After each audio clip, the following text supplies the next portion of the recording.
নমস্কার বন্ধুরা, আশা রাখি সকলে ভালো আছো, সুস্থ আছো ভগবান ভোলানাথের কৃপায়। আর আমিও ভালো আছি। আমার চ্যানেল অর্পিতা স্টে আউটে তোমাদের সকলকে অনেক অনেক শুভেচ্ছা জানিয়ে শুরু করছি আজকের মতো একটা সুন্দর দিনে সুন্দর একটা ভিডিও দিয়ে। শুধু সন্তানের মায়েরাই নয়, সকলেই পারে আজকের এই বিশেষ পুজোটা করতে। আমি তো সেই ছোটোবেলা থেকেই পুজো করে আসছি নীলষষ্ঠীর, আর আজকেও আমার মেয়েকে দিয়েও অল্প অল্প করে শেখাবো আর সব কিছু শুরু করব। এখন দেখো আমি পঞ্চামৃত তৈরি করছি ঘটের মধ্যে। প্রথমে দুধ, দই, চিনি দিয়েছি, এখন দিচ্ছি ঘি, আর এরপর দেবো মধু। আর আজকের দিনে সকালে ঘুম থেকে উঠেই প্রথম কাজ হলো স্নান করে সব কিছু গুছিয়ে নেওয়া। সোনুকেও তুলে স্নান করিয়ে নিয়েছি, আর আমি আলতা পড়ছিলাম, সেটা দেখে সোনু নিজেই পড়তে চাইলো আজকে প্রথম। তো সেটা দিয়েই আজকের ভিডিওটা আমি শুরু করেছি। আর এখন একদম রেডি হয়ে চলে এসেছি তুলসী মঞ্চে সব কিছু নিয়ে গুছিয়ে রাখার জন্যে। ধূপ, প্রদীপ আর ভোলানাথকে যেগুলো দিয়ে স্নান করাবো, ফুল, যে ফল দেব, মানে যা যা জিনিসপত্র সব কিছু গুছিয়ে নিয়ে এক এক করে তুলসী মঞ্চে রাখছি। অলরেডি ভোলানাথ চলে এসেছে সন্ন্যাসীদের মাথায় করে। আমাদের আশপাশের বাড়িগুলোতে এখন জল ঢালার পর্ব চলছে, তারপরে এক্ষুনি চলে আসবে আমাদের বাড়িতে। কী যে ভালো লাগে আমার আজকের এই দিনটা, সেটা আমি ভাষায় প্রকাশ করে বলতে পারবো না। আমাদের এদিকে তো সন্ন্যাসীরা এভাবেই আজকের দিনে শিব মাথায় করে বাড়িতে বাড়িতে নিয়ে আসে, আর আমরা সকাল থেকে অপেক্ষা করে থাকি সেই শুভ ক্ষণের জন্যে যে কখন ভোলানাথ আসবে আমার বাড়ির প্রাঙ্গণে, কখন সন্ন্যাসীর মাথায় চড়ে আসবে। আমাদের এখানে একসঙ্গে অনেকজন সন্ন্যাসী হয়, এবছর 21 জন হয়েছে, এরকম বিজোড় সংখ্যাতেই হয়। আর 4-5 জন করে ভাগ করে করে তারা পুরো এলাকাটা ঘুরতে থাকে। যদি সবাই মিলে একসঙ্গে ঘুরে তাহলে পুরো পাড়াটা কভার করতে সময় লাগে, আর অনেকের বাড়ি যেতে অনেক দেরিও হয়ে যায়। তাই সবাই এরকম ভাগ করে করে ঘোরে যাতে সবার বাড়ি তাড়াতাড়ি হয় ঘোরা, আর সকাল সকাল পুজো দেওয়ার পাটটাও মেটে। গ্রামে গঞ্জে চড়ক হয় আরও অনেক বেশি নিয়মনিষ্ঠার মধ্যে। আমাদের এখানে যে চড়ক হচ্ছে এটাই অনেক। আর আমার ওই বাড়িতেও ছোটো থেকে এরকম একই নিয়ম, আর এখানেও সেই একই নিয়ম, সেজন্য খুব একটা মিস করি না এই দিনটাকে। আর এই দেখো আমার বাড়িতে চলে এসেছে বাবা ভোলানাথ। এখন আমি মন প্রাণ ভরে শুধুই পুজো করব, ভোলানাথকে ডাকবো, তারপরে আবার তোমাদের সাথে কথা হবে।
প্রথমে আমি দিলাম আর আমার সঙ্গে আমার মেয়েকে সব কিছুতে ছুঁয়ে রাখলাম, আস্তে আস্তে ও পারবে একা একা সব কিছু করতে।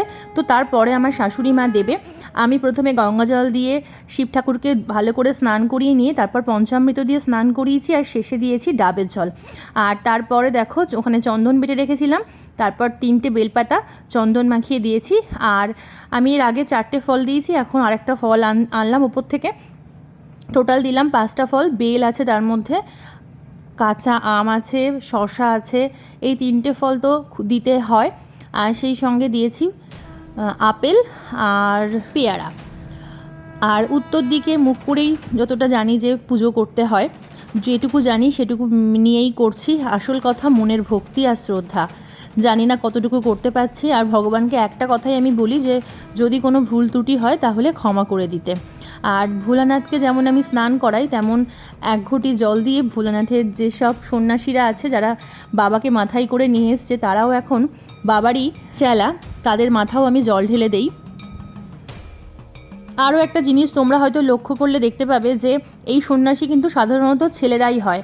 আগের বছর থেকেই আমি দেখেছি যে এই সন্ন্যাসীদের মধ্যে শুধুমাত্র একজন মেয়ে সন্ন্যাসী হয়েছে এবং সে এসছে হরিদ্বার থেকে, এবং এক বিশেষ মনস্কামনা পূরণের জন্য সেই সন্ন্যাসী হয়। স্বামী স্ত্রী ওরা দুজনেই সন্ন্যাস নিয়েছে, আর এবছর হলে ওদের 3 বছর হবে। ভোলানাথ নিশ্চয়ই ওদের মনের আশা পূরণ করবে, যে কারণে ওরা এত কষ্ট করছে, এই সন্ন্যাস গ্রহণ করেছে। ভোলানাথের কাছে যে প্রার্থনা করছে সেই প্রার্থনা নিশ্চয়ই ওদের সফল হবে, এই আশা রাখি। যে আর্জি নিয়ে ওরা ছুটে এসেছে এত দূর থেকে, আমরা সকলেই প্রার্থনা করি ওদের সেই মনের আশা নিশ্চয়ই পূরণ হবে।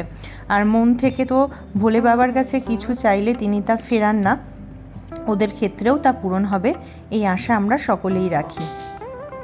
আর ও হলো আমার বড় মা, মানে পমের জেঠিমার বোনের মেয়ে, মানে খুব বেশি দূরেরও নয়, কাছেরই একজন। আর এখানে বড় মার বোন আছে একদম পাশাপাশি, আমাদের যে পুরনো বাড়ি কদিন আগে তোমাদের সাথে আমি শেয়ার করেছিলাম, ওই বাড়ির পাশেই আরও এক বোন আছে, সেখানেই ওরা আসে। আমি এখন সন্ন্যাসীদের মাথায়ও অল্প অল্প জল ঢেলে দিলাম। যদিও আজ ওয়েদারটা একটু ভালো, সেই প্রচণ্ড পরিমাণে রোদ্দুরটা নেই, তাই সন্ন্যাসীদের কষ্টও একটু কম হচ্ছে। বাবা তার চেলাদের কথা মাথায় রেখে ওয়েদারটা সুন্দর রেখেছে। তারপরে আমি এখন ঘরের পুজো দিয়ে নিচ্ছি, আর একটা ডাব রেখে দিয়েছি, দেখো ওটা সন্ধেবেলায় দেবো। আজকের এই দিনটাতে সবাই মিলে বাড়ি থাকলে বেশি ভালো লাগে, কিন্তু আজকে পমের অফিস, সোনুরও স্কুল, দুষ্টুরও স্কুল, কিন্তু সোনু দুষ্টুকে স্কুলে পাঠায়নি। এরকম দিনে স্কুলে পাঠাতে ভালো লাগে? বাড়িতে এত কিছু হবে আর ওরা যদি স্কুলে গিয়ে বসে থাকে তাহলে কিছুই দেখতে পাবে না। সেই জন্য আজকে আর স্কুলে পাঠাইনি, বাড়িতেই রেখেছি। আজকের দিনে এই ধর্মীয় পূজা পাঠ ওদেরকে যা শেখাবে সেটা কিন্তু স্কুলে যাওয়ার থেকে অনেক বেশি গুরুত্বপূর্ণ বলে আমি মনে করি। কিন্তু অফিসের ব্যাপারে কিন্তু কোনো জোর হয় না। তো চলো, আমার ভিডিওটা কেমন লাগলো তোমরা জানিও। যদি ভালো লাগে একটা লাইক করে দিও আর সাবস্ক্রাইব করে আমার পাশে থেকো। আর যারা অলরেডি করে দিয়েছো তাদেরকে তো আমার তরফ থেকে অনেক অনেক ভালোবাসা। আর তোমরাও কি কেমনভাবে এই নীল ষষ্ঠীর পুজো করো আমাকে জানিও। অনেকেই বাড়িতে করে, কেউ বা মন্দিরে যায়, সব জায়গাতে তো আর সন্ন্যাসীরা বাড়িতে আসে না। শুভ সকাল বন্ধুরা, এখন সকাল 10:30-11টার মতো বাজে, আর এখন সবে স্নান করিয়ে উঠলাম শিব ঠাকুরকে। আজ হলো শুভ নীল ষষ্ঠী, সারা বছর অপেক্ষা করে থাকি আজকের দিনটার জন্যে, আর বিকেল থেকেই কেনাকাটা সব কিছু করে রাখি। এখন আমাদের বাড়িতে শিব স্নান করাতে আসে, সেই পর্বটা মিটলো, আর সন্ধেবেলায় যাব নীল ঘরে বাতি দিতে সন্তানের মঙ্গল কামনার জন্যে, আর অবশ্যই আমাদের পরিবারের সকলের জন্যে মঙ্গল কামনা করব। তো চলো, পুজো পাঠ কমপ্লিট করে তারপর সোনু ডালিয়া খেয়েছে, ওই জন্য ও এখন আর ভাত খেতে চাইছে না, শুধু দুষ্টুকে খাওয়াবো। আর দুষ্টুটা আজকে ডিমান্ড ও নিজে খাবে নিজে হাতে, আর মাখিয়েও দিতে দিচ্ছে না। আর দেখো আজ আমাদের কী কী রান্না হয়েছে। ডাল হয়েছে, আমের টক, এই যে, আর ডালের বড়া দিয়ে ঝোল, আর ডালের বড়া রাখা আছে ডালের সাথে খাওয়ার জন্যে। আজকের দিনে তো নিরামিষই হবে। আর এই যে দেখো দুষ্টু একাই খাচ্ছে, আমাকে মাখাতেও দিচ্ছে না। ঠিক আছে, এইভাবেই ও চেষ্টা করে আস্তে আস্তে খাক, আর শেষের দিকে না পারলে আমি খাইয়ে দেবো। আর আমি আজকে সাবু খাবো। সাধারণত নিয়ম সন্ধ্যাবেলা নীলঘরে বাতি দিয়ে তারপরে জল খাওয়া, কিন্তু আমার শরীর অতটা পারমিট করবে না, তাই আমি দুপুরবেলায় সাবু খাবো। তো চলো আজকের মতো আসি, টাটা, তোমরা ভালো থেকো, সুস্থ থেকো।